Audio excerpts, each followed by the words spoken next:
sa Committee on Education. Committee on Sa Education. kanyang palusod of Osamis. Okay. Kompleto. Lito. Konsel kanang atong ipasidunggan ang mga kabataan nga gold medalist sa nakalabay nga palaro pa po. Unsang tong ato ang solusyon konsel? Thank you kaayo maing buntag sa tanan.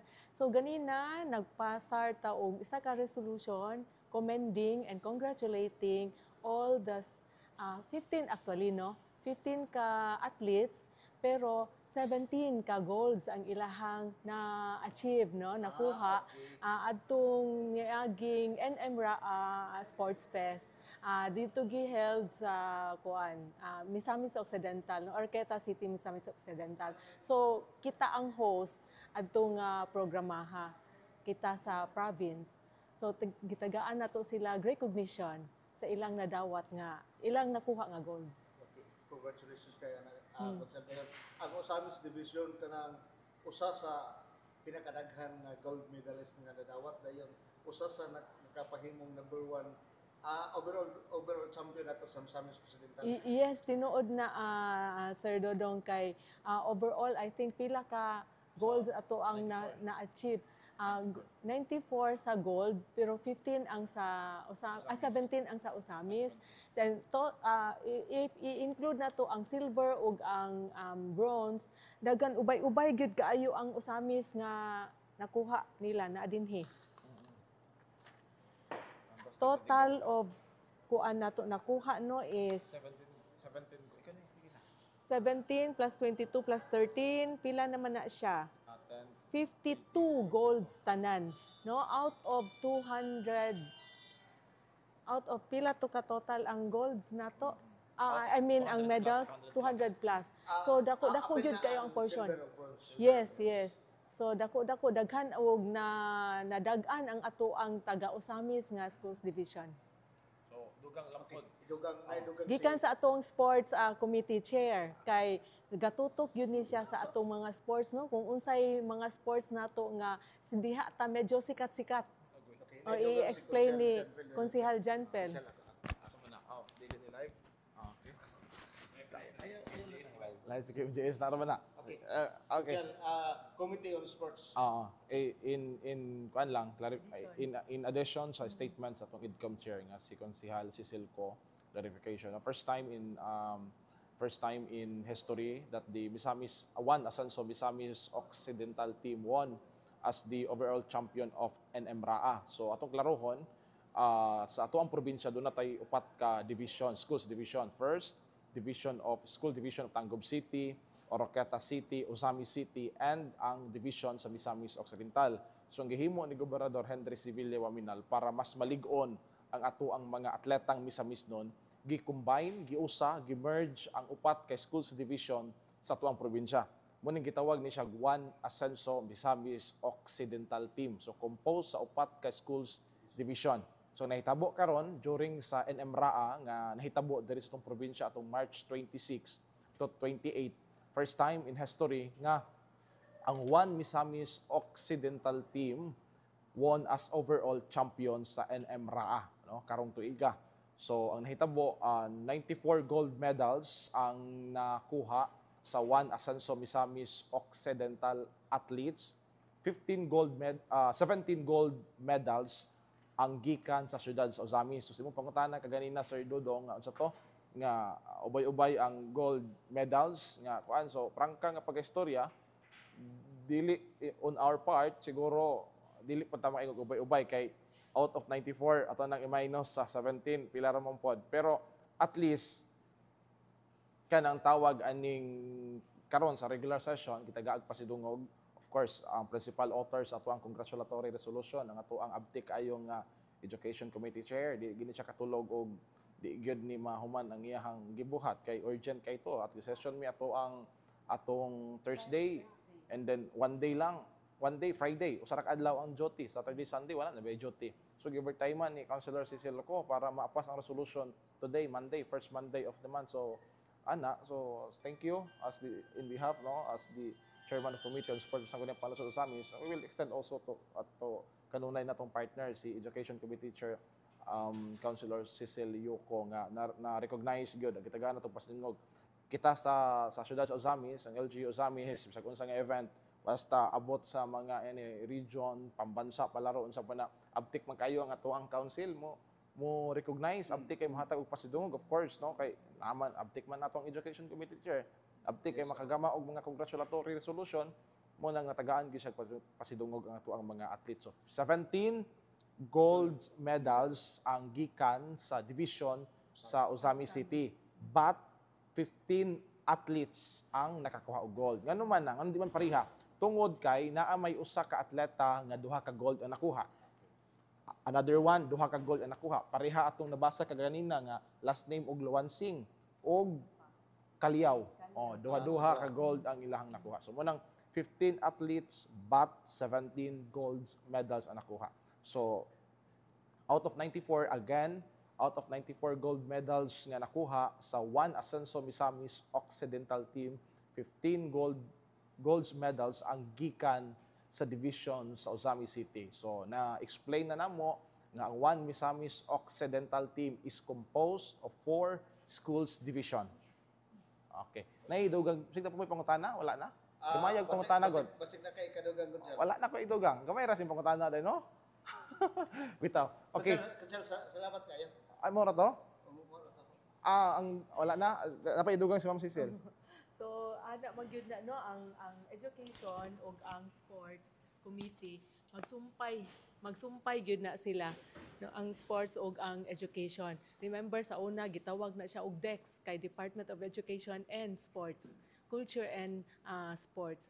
So, tungod kay nalipay kaayo ta isip Osamis nun nga ang atong mga taga-Osamis daghan og daog no ning show up sila dito sa NMRAA mao nang gitagaan nato og special recognition through our resolution. So in everything ma-achieve sa atong mga bata, mga learners diri sa Osamis, naagyud kanunay ang Ascenso team, Ascenso administration nga magpaluyo, maghatag og encouragement para kita diri sa Osamis mudaghan ang atong mga talented and mga sports achievers diri sa ato ang syudad. Maura to siguro ang akong ika-share. Parting words. Parting words. Yapil sa balita ha. Siya. Sige. I, as chairman sa Committee on Sports of the Sangguniang Panlungsod of Osamis, would like also to extend my personal gratitude first to of course to our athletes, to our schools division headed by SDS Ma'am Nim Falago and ESDS Sir John Liwagon, no, sa suporta pod sa mga atletang mga Osamis noon nga pag-support sa ani nga mga activities, and of course to the LGU Osamis spearheaded by Mayor Indy Waminal, members of the City Council headed by Vice Mayor Simplicia Bebeneri, and of course to our EDCOM Chair Councilor Cecil Yuko nga naapod kanunay, no, nga nagiya pod sa itong mga atleta, dili babaga nga sa sports biyaan lang na sa sport, bahala na ang sports anak kay kamay chairman sa sports, but dili ang iyan ang hitabo ang pagtinabangay, pagtambayayungay sa Team Ascenso through the Education Committee Chair naa gyud kanunay. So with that, no, ako personally sa chairman sa Committee on Sports Sanggunian, lipay kay ko kay naa kanunay gyud sila nga nag-abaga ug nagtabang. So thank you. Nay pangutana si Mel? Sige, di ba kay ang province of Misamis Occidental led by Gov. Henry, naghatag man sila og mga cash prizes, rewards, and recognitions. Unsay na counterpart sa dakbayan sa Osamis nga gihatag nila sa mga athlete? Di ba na istorya ganiha ang katong resolution? Yes. Ay, aside ato ma'am, napabay na hatag. Sa pagkakaroon wala pa tay na discuss nga natay monetary or financial or in-kind nga award. As of the moment, ang atoang City Council naghatag nila og individual resolution, city resolution. But the LGU Osamis, the local school board is already ihatag naman sa counterpart pod sa as a whole sa during preparation, no. Gani na si Ma'am Cecil po. Yes, during the one Miss Okay, bag-o man ta karon no nga nag-one Ascenso Miss Ok nga team. Ikaduha na nato katuig ni nga gihimo no nga nag-merge ang tanan-tanan.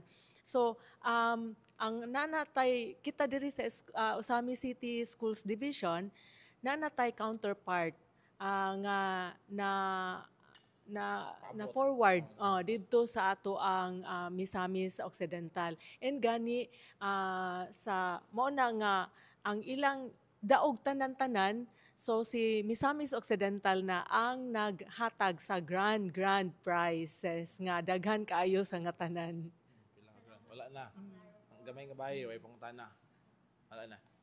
Wala na. And Salamat kayo, Consul. wala pa na human.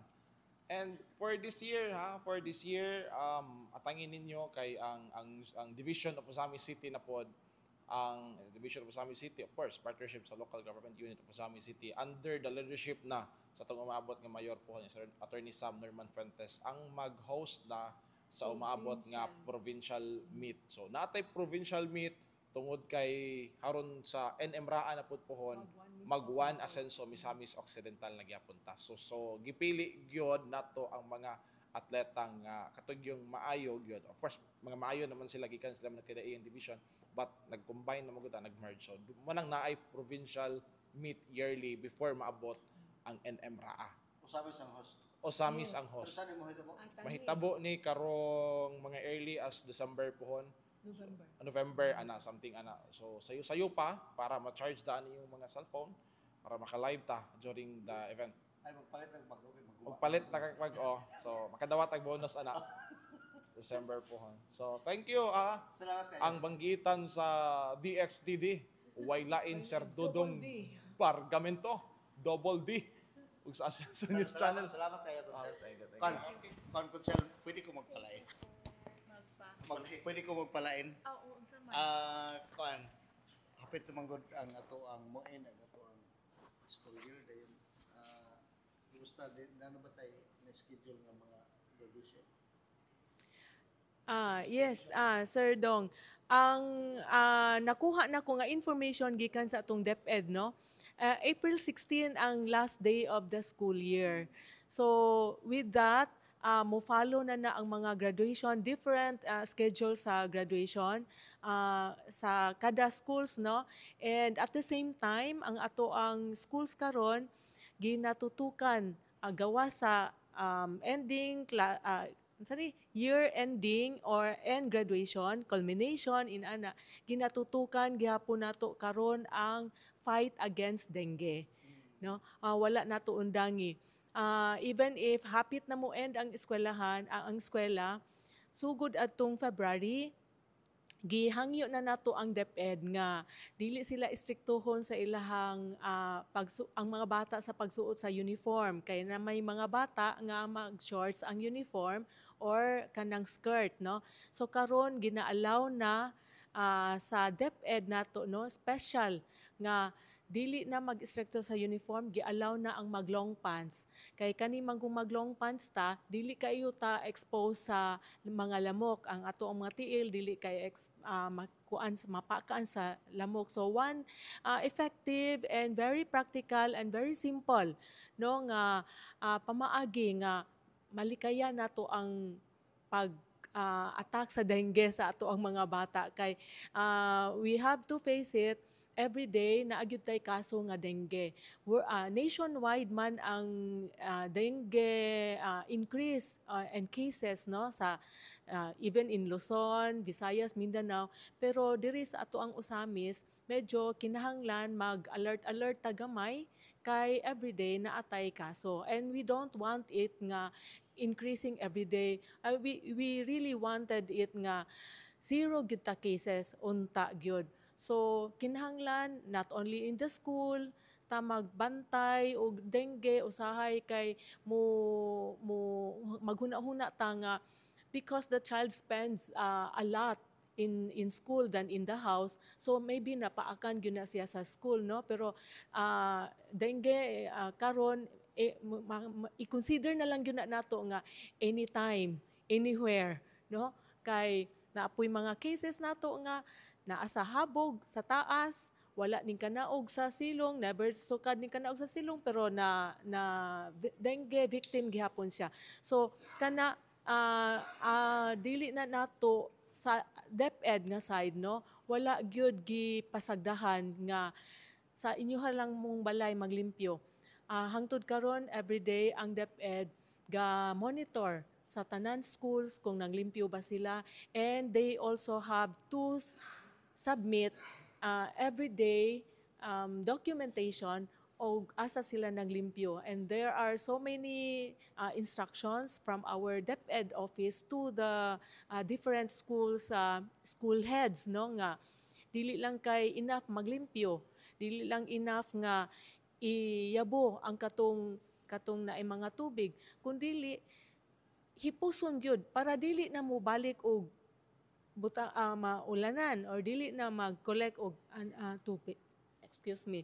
O kanang mga magpundo og tubig. So hipos-hipos ang tanan. So daghan measures karon nga gihimo sa DepEd. Konsyal, salamat kayo, Konsyal. Ora to. Ay mong mensahe siguro. Okay. So again no, ang ako ang pagtawag sa tanan-tanan nga dili lang kay isa lang katawo, dili lang kay si barangay kapitan lang ang mag-check sa atong surroundings.